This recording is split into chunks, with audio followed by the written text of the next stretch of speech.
Kan ini filmnya sebenarnya light banget ceritanya, tapi produksi serius banget. Selalu kayak gitu loh Mas Angga ya. Dibikin oleh dengan 3 format loh teman-teman. 3 format produksi, yaitu ada yang digital, ada yang pakai film pita seluloid ya, yang 16 milimeter dan juga 35 milimeter. Nah, pasti kita nggak ngerti Mas, ya kan. Apa nih Mas yang bikin film ini perlu pakai format tersebut, 3 format di produksinya, effort banget gitu kayaknya?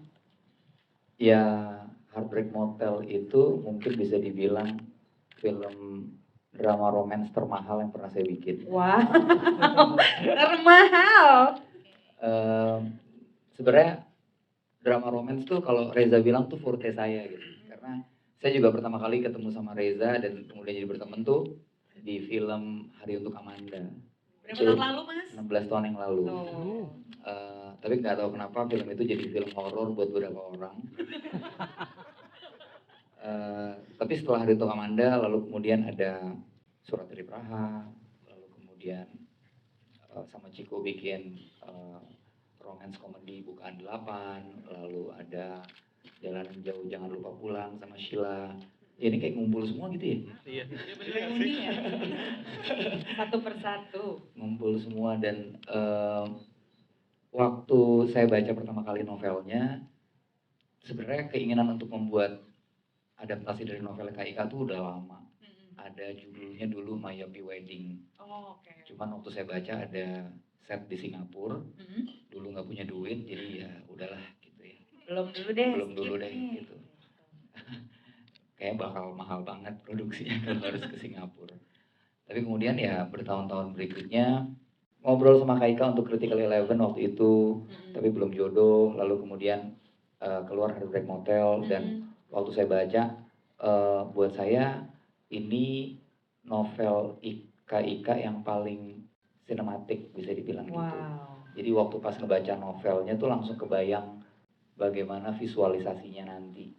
Gimana ya memberikan pengalaman sinematik yang baru buat penonton saya, terutama yang pernah nonton Hari Untuk Amanda, pernah nonton Surat dari Praha, pernah nonton NKCTHI, Jalan yang Jauh Jangan Lupa Pulang, tapi sesuatu yang berbeda gitu. Dan saya melihat skripnya waktu ditulis sama Mas Alim, ada potensi untuk kita bermain dengan format yang dinamis. Jadi ada cerita yang direkam dengan kamera digital, ada sub cerita yang juga direkam dengan kamera celluloid 16 mm, ada sub cerita yang direkam dengan kamera celluloid 35 mm, dan ini untuk bisa memberikan sebuah apa ya pengalaman menonton 3 dunia yang berbeda, nggak cuman dari karakternya aja, tapi juga dari bagaimana secara sinematografi visual tersebut disajikan gitu. Jadi akhirnya kami sepakat, kami memutuskan untuk menggunakan 3 format. Dan yang paling lucu sebenarnya adalah Kor itu baru comeback jadi produser setelah berapa tahun, Kor? Setelah 4 tahun off karena melahirkan, lalu kemudian pindah ke Bali, terus akhirnya yuk bikin film lagi, terus tiba-tiba filmnya pakai celluloid di mana prosesingnya nggak bisa dilakukan di Indonesia. Gitu. Terus kami harus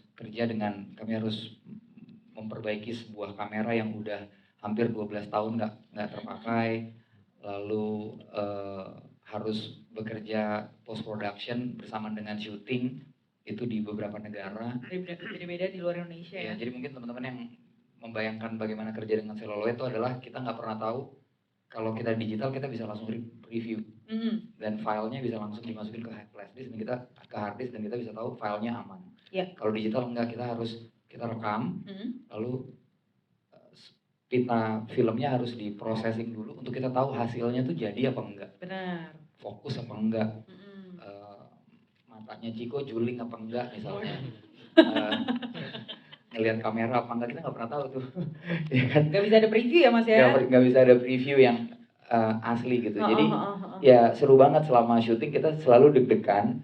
Dapat kabar dari Taiwan, udah selesai diproses gitu. Terus semua orang akan lihat nonton gitu. Jadi dan syutingnya jauh lebih, saya ngerasa karena ini format yang sering saya pakai dulu waktu awal-awal saya jadi sutradara, dan Dan format ini yang bikin saya nggak cuma nostalgia sebagai sutradara, tapi juga memberikan satu pengalaman baru ke banyak teman-teman yang belum pernah syuting dengan format film ini, bahwa ini format yang sangat nyaman dan apa ya, mindful gitu ketika kita syuting.